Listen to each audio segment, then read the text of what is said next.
Good afternoon, good morning, wherever you are. Welcome to Match Day. I'm Vince Gansberg. We have Ian Barker with us and two very special guests that if you know anything about soccer and college soccer in particular, there's, an introduction isn't needed. However, we will just make sure that we have Coach Jerry Yeagley.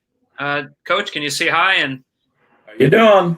Perfect. And then Coach Todd Yeagley up top. Hi, Vince. Hi, Ian. Thanks for having us. Perfect. And it looks like we have Stevie Franklin in the chat box. That's my guess. So, uh-oh. That's trouble. Well, thank you. And so, like I mentioned, these two really don't need an introduction, but I'm going to introduce them. Coach Jerry Yeagley, former legendary IU men's soccer coach, basically the architect of the program and the creator of the program. And now the current coach, Todd Yeagley, his son. And we're going to talk a little bit about their journey, their relationship, and just, see where this goes, right, in 15 to 20 minutes. But thank you two very much for being on and taking time away from your best team, which is your team at home, right, to be here. So thank you. Glad to be with you. Thank you. Coach Barker, do you want to start with the first question? Because you had a few right off the bat. Yeah, absolutely. So just as a point of reference, I had the opportunity to compete with Jerry as an assistant coach at Wisconsin for 8 years. And then I got to watch Todd as the high school club athlete and then a college athlete. And then I've obviously worked with Todd in the coaching realm. When we were recruiting, we didn't recruit Todd very much, but it wasn't a reflection of his ability. It was a reflection of the idea that he probably wasn't going to go anywhere other than IU. So wonderful opportunities for 8 years in the Big Ten, competing with IU, and of course many times they're your nemesis and you're in that competitive environment, but at the end of the day, very proud to have been part of the Big Ten, and then all the people that came through on the Badger side and the Hoosier side, and of course Gary Avedikian's group and Joe Baum's group and all the other great programs. So I'll throw the first question out to Jerry, and then Todd can chime in. I was talking today to a former sort of nemesis of the IU program, the former Evansville coach, Fred Schmaltz, who when he was recruiting and working ODP, missed 16, 17, 18 straight Thanksgivings. He spent 25 of his own birthdays on the road because of summer camps and things. And I think a lot of young coaches and a lot of young people don't realize the level of commitment it takes to run a program and run a program well. So maybe, Jerry, you can talk a little bit about the toll it takes physically, family-wise, professionally when you make that level of commitment. What was it like for you during your heyday with all the commitments you had to make to the game and the program? Well, Ian, first of all, you and Freddie were you guys were two of the toughest opponents we had. Wisconsin and Evansville games we had. Some of the epic games that we played back in the day. And Thanksgivings, I always felt, at least as years went on, if we weren't having Thanksgiving dinner in the tutor room at the IU Union, we did not have a real successful season. We would have been out of the tournament after about the second round. And fortunately, we had Thanksgiving dinner in the tutor room most of the time. And that was quite good. But yes, the commitment, the work that it takes to be at championship caliber, there are no shortcuts. You could go 24/7. But the one thing that I was fortunate in terms of balance is that Marilyn was like an assistant. She was there with me. And I think most successful coaches will say that their partner, their wife, their husband was a big part of their success, and family-wise as well. Todd, I mean, from the time he could kick a ball, he was part of the team, part of the program, and he was with us, and that made things so much better. But there's always something you can do. There's never and that's part of the problem I think that some young coaches have. They don't find some balance, and balance is crucial to be successful. You've got to take time for your family, and you've got to take time for yourself. And sometimes coaches feel, gosh, I just got to keep at it all day, and there's always something else to do. And I stress that. And that was one of the things with John Trask, JT. JT was just all soccer in his life. And finally, he got that balance. He got a wonderful wife, Yella, and his son, Jack. But prior to that, he was pretty much a soccer junkie, and that was about it. So balance is key.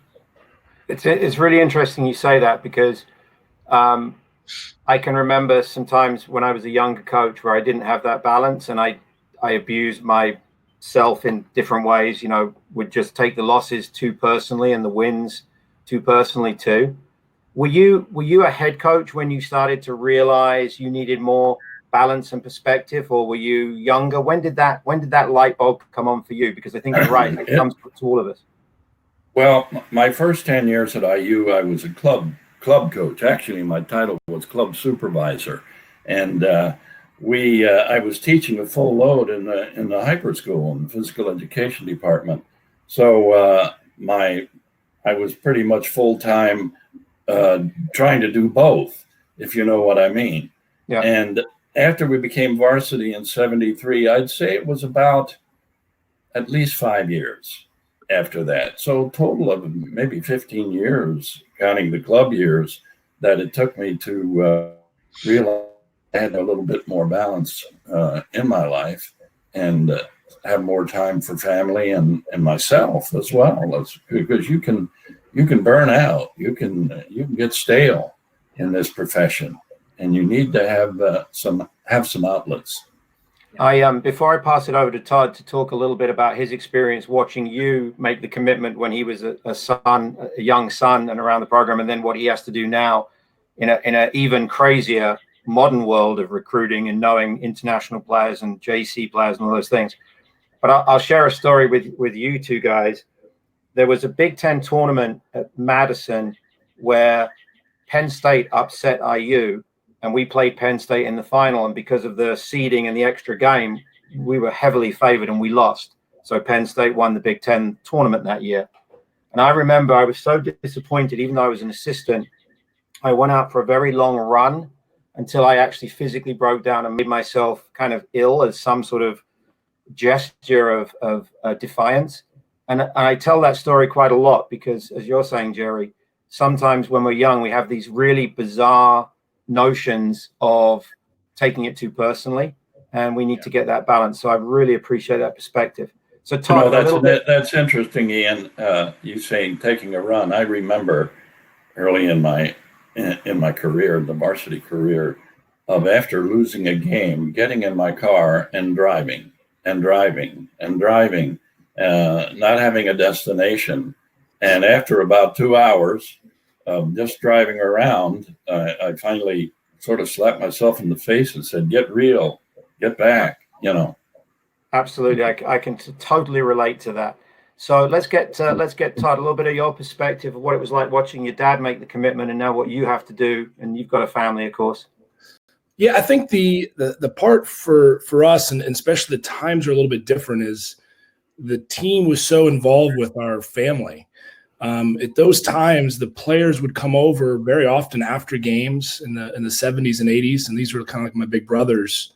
And the connect, there wasn't necessarily the separation of like work and life, and so we always talk about this balance, but the synergy that I thought my mom and my father was able to create it was all combined, and we could be as a family with the team, and that was really special. So any of those moments, it didn't feel like we were always, if he needed to go away, I never felt like he was leaving the family behind, because we were always kind of with them in different ways. So the work-life balance is an interesting part and concept with coaching, because I think the importance of having, with your spouse or your significant other, or when you have children, if that happens, it just gives you perspective quickly. And I think that helped me a lot when I was a young pro.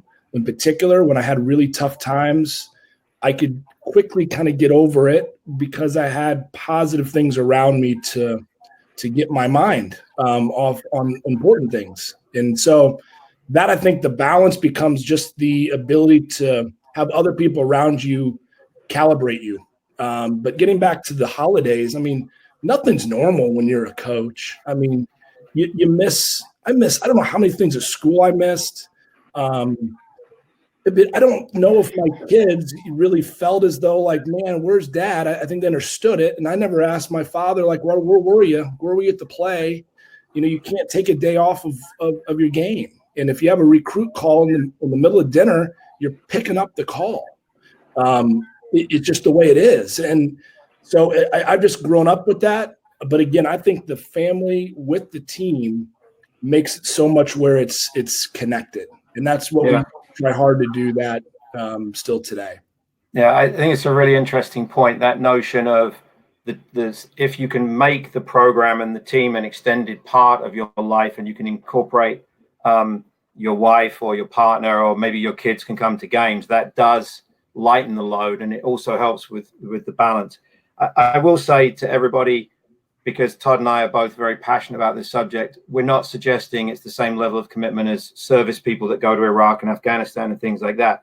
But the simple fact is, in our career, to be the best professional you can be, certainly you see this with the MLS coaches, you see it with some of the elite coaches, the commitment isn't to a 9-to-5 commitment. You can't be on a 9-to-5 schedule with traditional holidays if you want to be a top level soccer coach in this country, be it club, collegiate, or professional, for sure. I'll turn it over to Vince. Yeah, thanks. So we do have a couple questions in the chat box, but Todd, I don't want to embarrass you, but I'm going to share this little story about you. And I don't even know if I've ever shared this with you. So back in the day, I used to play for a guy named Dr. Alan Katner, and we were at Lake Sullivan, and I think I was next to Sparky, Mark Beringer, and Simon Katner. But next to us was another game going on. And so we're hearing all these cheers, all these things, happening. And then someone comes over and says, "You got to watch this kid play." And so it was me, Sparky, and Simon. I'll never forget it. And we go and we say, "Who is that kid?" And they go, "Oh, well, that's Jerry Yeagley's son." And you were a little guy. I think you were like 12 or 11 or 10 or something like that, just toying people. So, yeah, I was introduced to you as a player when you were little, right? And then next thing you know, Mark and Simon are both playing. Sparky and Simon are both playing for your dad later on. But anyway, and I also have a story, Coach, a little bit later, and basically how IU actually got me into this game. But I'll share that when we get back to you. So, question from Steve Franklin: what's the greatest lesson your dad passed on to you? Well, I think he, especially as I got into my playing time in Columbus and then in my early coaching, I think he always kept reminding me, because I think he, just as he alluded earlier, how difficult, challenges and losses can weigh on you. Yeah. So we always kept going back to trust your game, enjoy those people around you. Tomorrow the sun will come up and you'll have a new opportunity. So he always gave me that.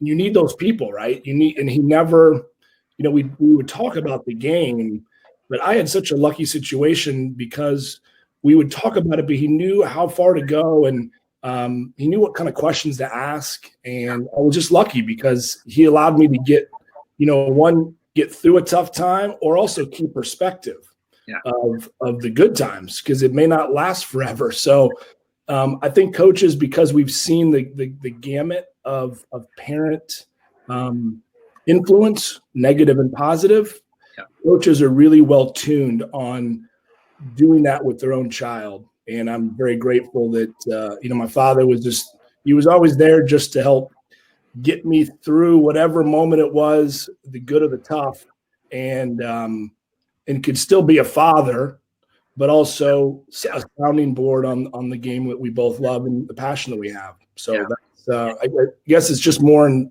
the ability to know when and how to talk to me is really what I try to think about all the time with our players and my own kids, of what's the right time. How do you as Sir Alex would always say, how do you balance the empathy and the steel? I always talk about that a lot. How do you figure those times out? And my father was the best I've ever seen at it. Yeah. No, thank you. Hopefully, Steve, that answered your question. And yeah, I guess I'm curious too, because, here I'm a dad, my son's a college coach, at the NAIA level, but still he's a college coach, and I always wonder, when he does call me, what advice do I give him? And I always try and, much as I can, just tell him to keep things in perspective, right? Enjoy it. And, they're 18-year-old kids, they're 19-year-old kids. So, but Coach Yeagley, so then we have another question. It's kind of related to both of you, but we'll start with Coach Yeagley first. And then it's from Ian, who's from Washington State. He just says, so I thought we could ask from what you see and then go to Todd.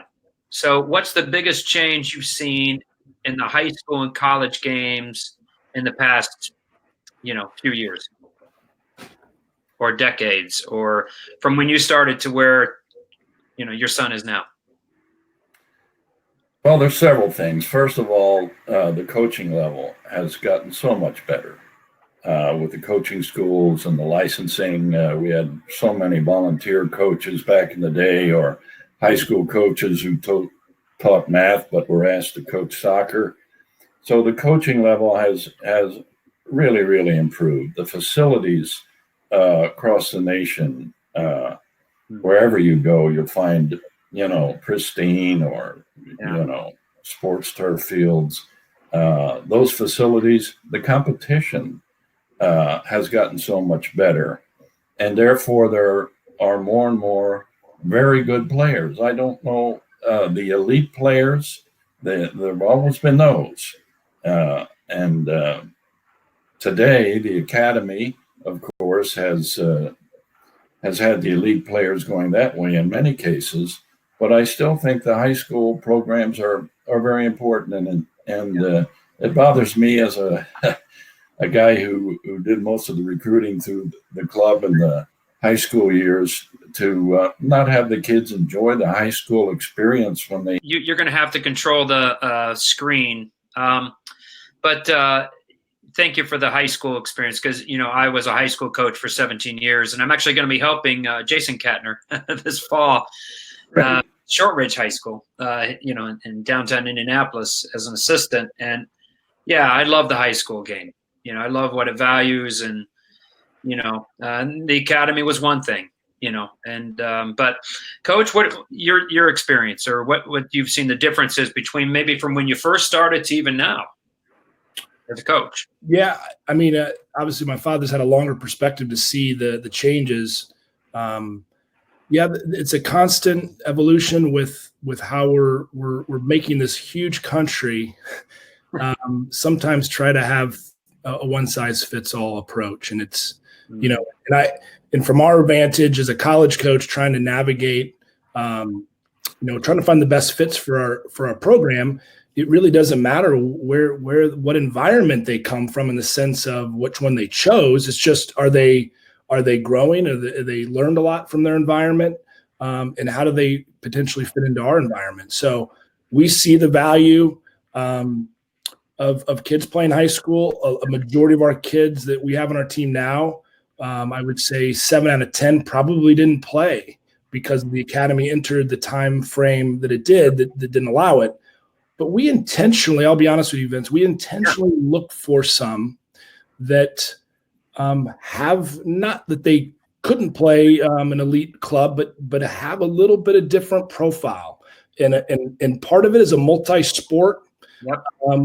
I really feel the specialization is starting to become very similar type of player and personality. Yep. I like the ones that are 3 and 4 sport. It's take us back 20 years. Some of those guys may not be pros in the end, but could really enhance your program and give us the diversification that we need. So the more and more I look at it, and it's interesting to hear some of the best coaches in the world, and you listen to Pete Carroll and Steve Kerr talk about the diversification today still at that level.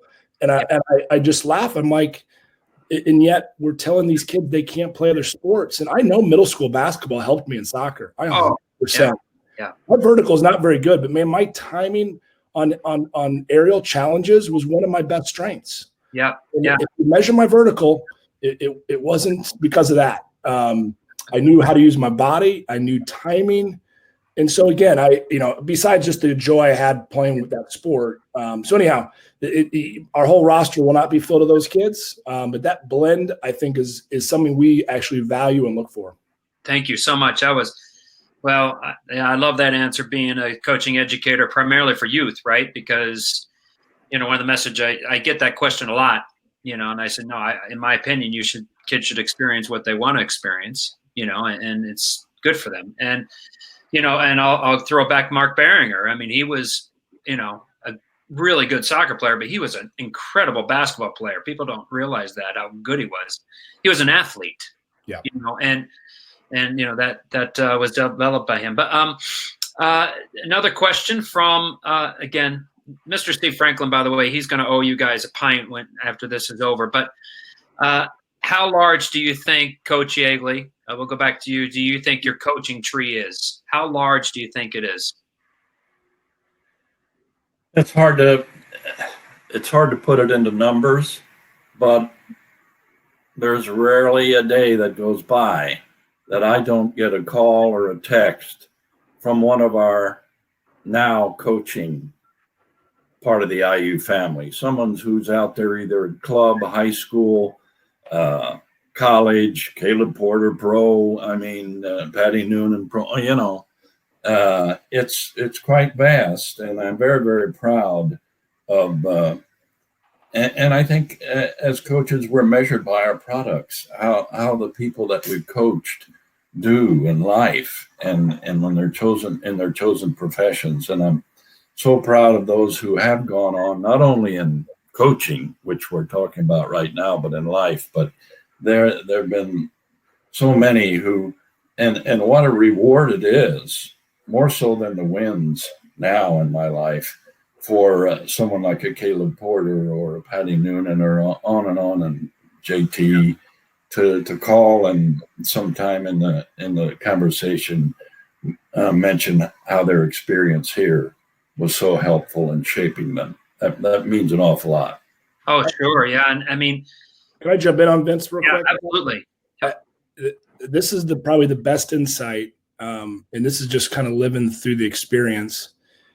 When you're, 10 to 15 or whatever the age is, and you have a player come back and it's some type of game or a weekend or just seeing them somewhere, a convention, and that person, again, telling me that if it wasn't for, the staff, the program, the lessons they learned through my father and those around the program, they would not be doing what they're doing today.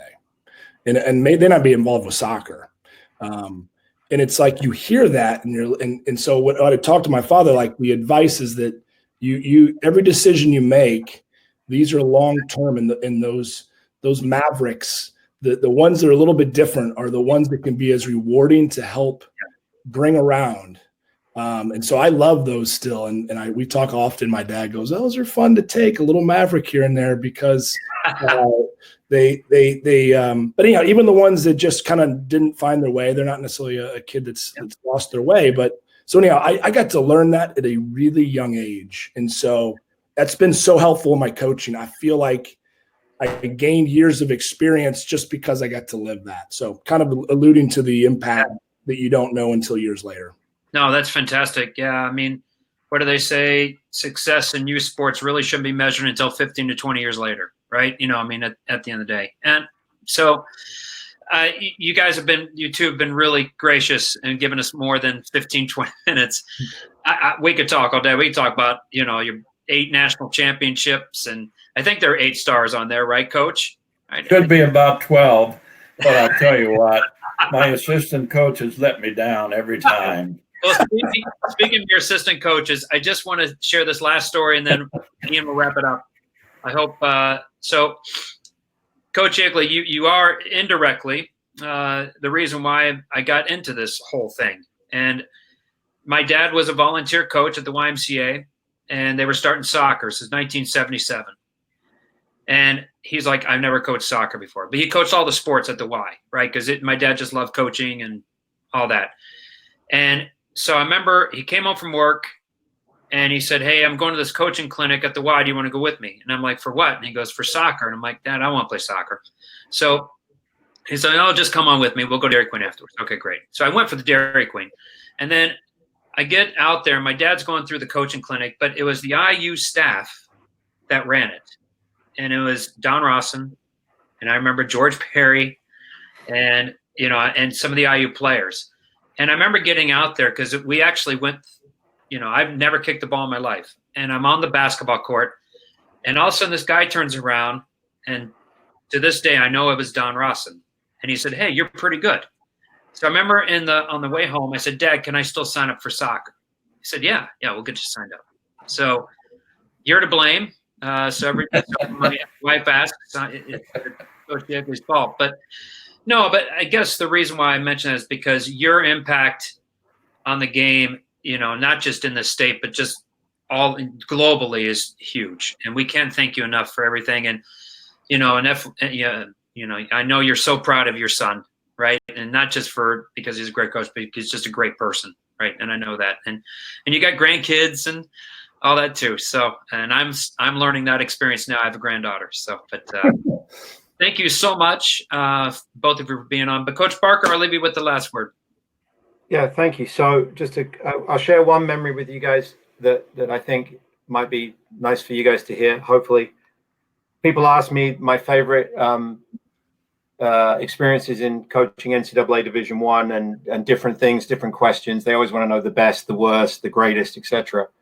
I remember being at IU, I think it was a midweek, one of those beautiful wet evenings when the ball's pinging around, obviously your fantastic floodlights. And Todd was playing, Mike was playing, Gentili, Travis, Scott, all those guys. But I think the single best performance I ever saw by a college player, and we saw Claudio play, and we didn't see the West Coast guys so much, but was on that particular night was Brian Mazanov. And he's obviously a friend of everybody's and went on to play for our national team and in the World Cup. But one of the finest college performances I ever saw was Mays on that particular day, supported by, 21 other great players on our team and your team. I will say one other thing real quick and then let you guys say goodbye. When we were recruiting at that time, there was only a few programs like IU, Virginia, a couple of others that could get all of the best players out of the traditional spot, ODP being probably top of that. But what IU always seemed to have was you'd always come up with a couple of players that we'd never heard of. You'd find them in some little town or maybe to the multi-sport athlete. And I will tell you that changed the way we recruited at Wisconsin, because we realized that it wasn't just the most high-profile events. You had to go to look at the JC players, and we recruited a couple that you were working with, maybe go and watch some high school soccer in different parts of the state that wasn't going to be playing for the big clubs. And so if I was giving young college coaches advice now, it's beat the bushes and do the work, because if it's good enough for the likes of an IU, then it's certainly good enough, because we can't access it. If you just recruit out of academy, you won't have the program that you want. So kudos to both of you for that. Jerry, I'll let you say goodbye. Todd, you say goodbye, and we'll get on from there. So, Coach Yeagley, Jerry, thank you so much. And I'm sure your wife is probably glad that you jumped in, because it was going to be a Mother's Day, and now it's turned into this sort of crazy Father's Day. Yeah. Well, Father's Day is coming.